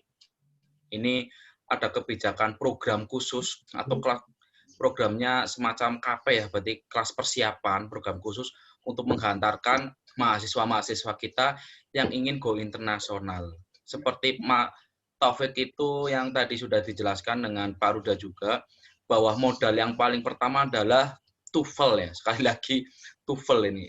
Ini karena modal yang menjadi dasar, yang menjadi syarat utama untuk ke sana. Nah, bagaimana caranya? Itu nanti ketika Mas Agus sudah bisa mendapatkan TOEFL ya, TOEFL ATP ataupun AS, ini sekarang itu ya lagi viral itu yang banyak pakai itu AS ya, tuh skornya itu 6 lah. Kalau 6 itu nanti bisa mendapatkan beasiswa fullnya itu yaitu kuliah gratis, makan gratis, tidur gratis, semuanya gratis. Karena emang betul Pak Taufik ada grid ya, ada gridnya. Grid 1 itu full dengan atau alah ya, itu fullnya itu dari makan, tidur, dan kuliah, dengan uang buku sebagainya. Ada yang grid B. Grid B-nya itu kuliahnya gratis, kuliah gratis. Tetapi nanti living cost itu biaya ditanggung sendiri gitu. Tetapi pengalaman Pak Taufik itu tadi ketika di sana nanti ya banyak hal yang banyak dipekerjakan ya, maksudnya hal yang dilakukan ketika niatan kita sudah nawaitul untuk ke luar negeri, bisa sambil bekerja juga bisa. Nah, bagaimana cara mendaftarnya? Kalau ketika nanti di Taiwan, silakan tadi saya sudah jelaskan ya ini ya. IG-nya Taiwan Education Center Indonesia, diikutin aja itu Instagram-nya. Bisa gabung di situ. Kalau misalnya lebih jelasnya yang berhubung ini mahasiswa UPY bisa langsung ke LKK ya, Lembaga Kemahasiswaan dan Kerjasama, nanti ketemuin saya. Nah, nanti di situ akan saya hantarkan, tetapi dengan prasyarat nanti di saya sudah ada TOEFL kembali lagi. Tapi kalau nanti datang ke tempat saya TOEFL skornya belum sampai segitu, berarti Pak Taufik bilang 500 ya kan, belum sampai 500, itu nanti palingan sama saya suruh balik lagi, suruh belajar dulu gitu. Suruh belajar dulu. Jadi sama saya suruh belajar dulu. Betul Pak Taufik, modalnya 5 juta. 5 juta itu maksudnya buat kursus dan buat tes gitu ya kan. Nanti karena kursusnya bayar, tesnya juga bayar. Tes TOEFL maksudnya gitu. Nah, nanti kalau sudah mendapatkan skor seperti itu, 500 ataupun 6 ya kan, ada yang poinnya 1, 2, 3, 4, 5, 6, tentunya ada yang ratusan. Nah, itu bisa ke tempat saya ya, langsung ya ke LKK. Nanti sama saya langsung tak hantarkan gitu. Daftarkan gitu. Asalkan yaitu syarat utamanya. Gitu. Nah, bagaimana caranya mendapatkan skor TOEFL seperti itu? Yaitu kursus. Karena saya juga bingung ya kalau misalnya bagaimana caranya ya kursus gitu. Nah, kursusnya itu nanti bisa di luar ataupun di dalam UPY. Itu setelah pandemik itu ada program KP, kelas persiapan. Nah, ya, yang akan digodok. Jadi cuman itu aja sih. Nanti kalau TOEFL-nya sudah situ, ya kan, saya hantarkan untuk saya daftarkan, udah. Nah, bagaimana Pak kalau misalnya lolos? Ya nanti kalau lolos kan otomatis bukan dari UPY saja, nanti kan dari berbagai macam perguruan tinggi, karena ada jaringan kemitraan atau jaringan kerjasama. Nanti di situ akan pangkat bareng-bareng. Setelah sampai sana, Pak Taufik aja yang sendiri berani, dan masa nanti yang rombongan nggak berani lah ya. Jadi masa yang rombongan nggak berani, jadi gitu aja ya. Jadi kalau saran saya mah monggo lah untuk adik-adik khususnya yang anak-anak yang masih SMA ini persiapkanlah TOEFL-nya. Nanti bisa bergabung dulu di UPY, silakan akan digodok. Ya kan? Nah untuk mahasiswa UPY persiapkanlah ya TOEFL-nya gitu aja. Udah itu aja. Kalau udah dapat TOEFL bagus, datang ke LKK. Kalau belum jangan dulu ya kan. Nanti sama aja bohong gitu. Pokoknya kalau bagus datang ke LKK. Mungkin itu Mbak Eka.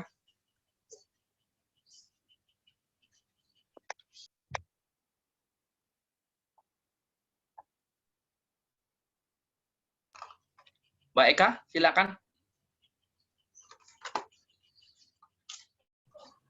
Baik Pak, terima kasih atas jawabannya. Semoga bisa terjawab ya Mas Agus.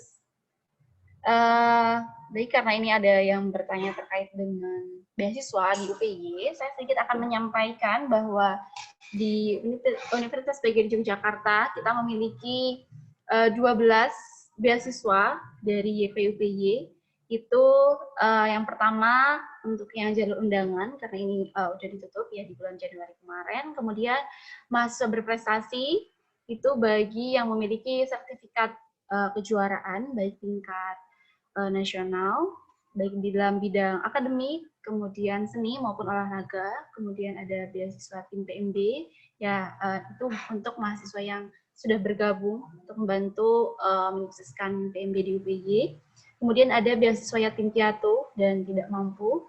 Ini hanya menggunakan surat keterangan dari kelurahan bahwa yang bersangkutan sudah tidak memiliki orang tua. Kemudian bagi teman-teman yang mengikuti kepengurusan OSIS, itu juga kita menyediakan beasiswanya hanya dengan melampirkan sertifikat kepengurusan OSIS atau surat keterangan dari kepala sekolah. Kemudian beasiswa putra daerah Kabupaten Bantul, itu juga bisa hanya menyertakan surat keterangan bahwa yang bersangkutan benar-benar tinggal di daerah Kabupaten Bantul.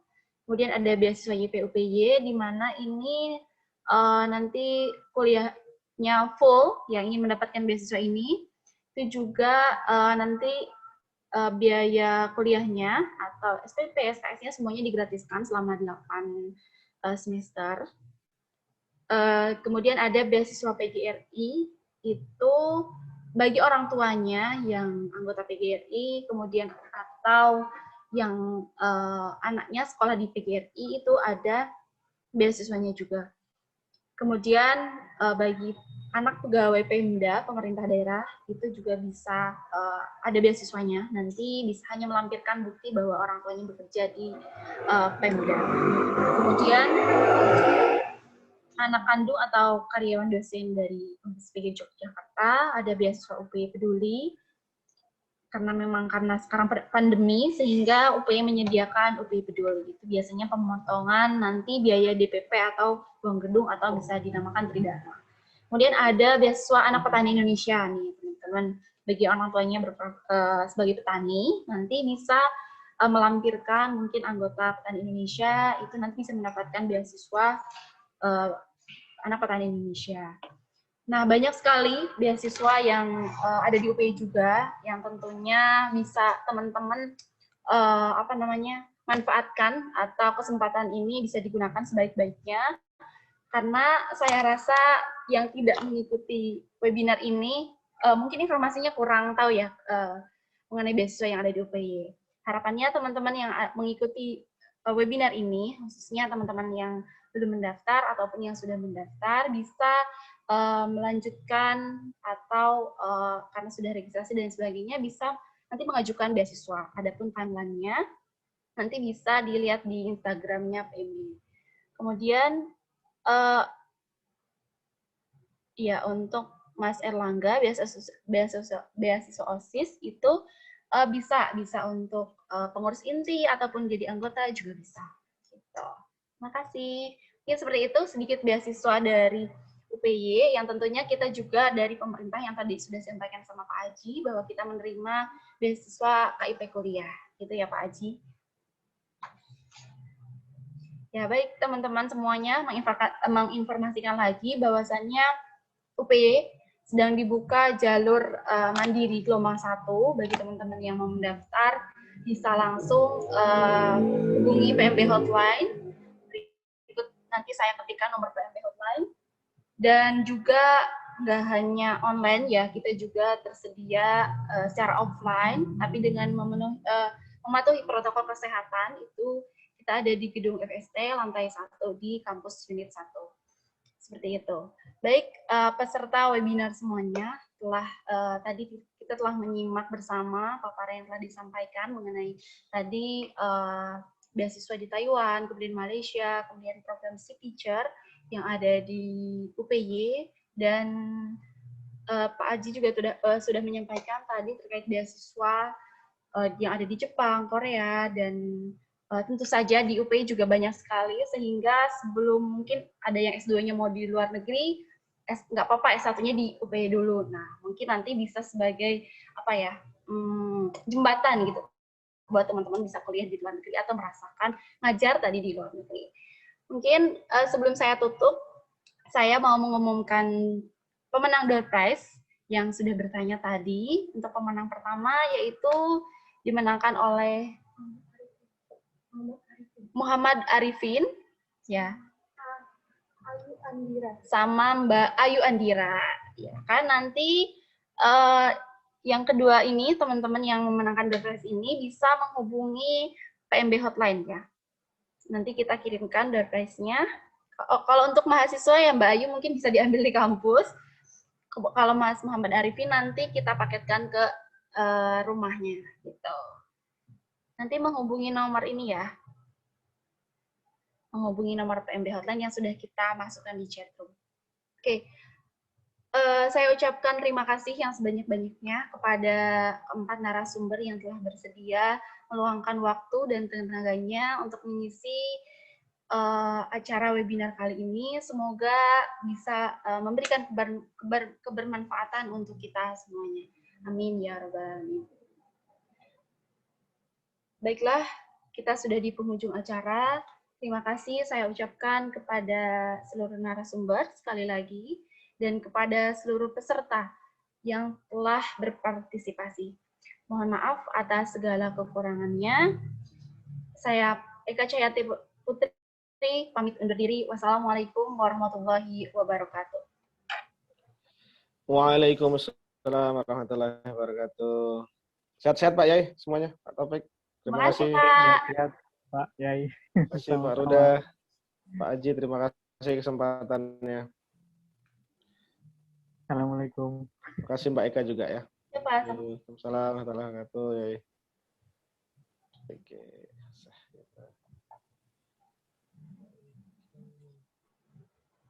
Presensi dulu jangan lupa gitu. Bener-bener diakhiri nggak Pak. Jangan ditutup dulu ya, Ben. Mereka absen dulu mungkin. Udah guys. Semua. Diakhiri ya. Jangan. Apa? Mau di-share atau enggak? Di-share aja nggak apa-apa. Tapi share aja nggak apa-apa, besok kapan hapus.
Belum puasa.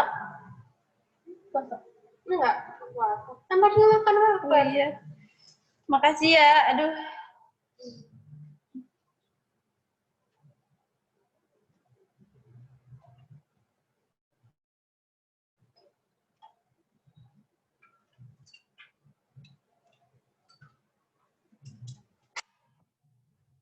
Mbak, ini taruh mana? Aku nggak bisa tutup itu ya, ruang TMB. Kenapa? Tadi susah? Susah, terus aku minta tolong Mbak mau, Pak.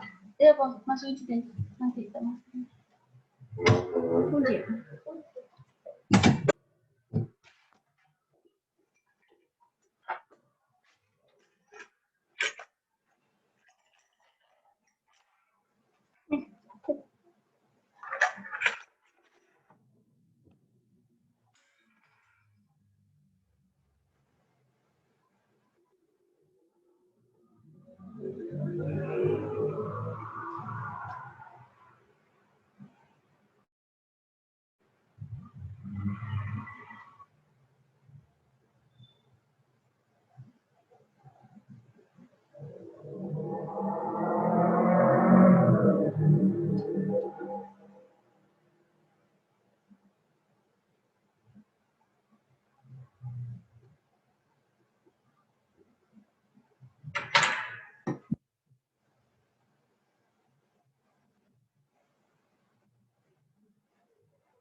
Ada yang memperhatikan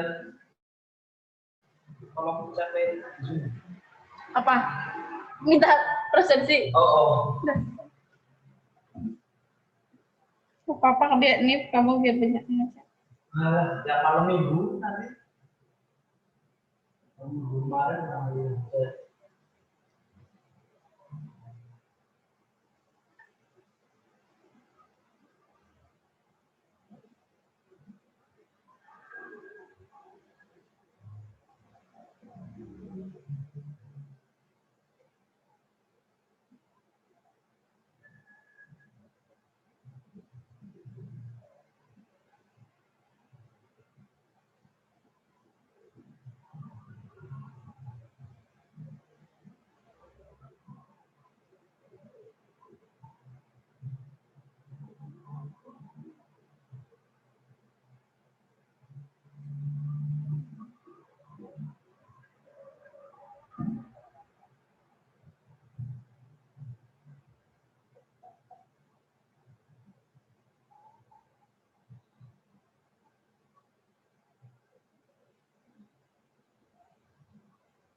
Ini ada yang tanya, apakah tidak ada grup WA ya untuk menjalani komunikasi lengkapnya?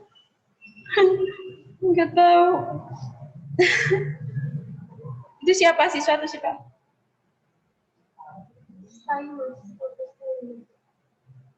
Enggak, belum ada. Sementara belum ada kali.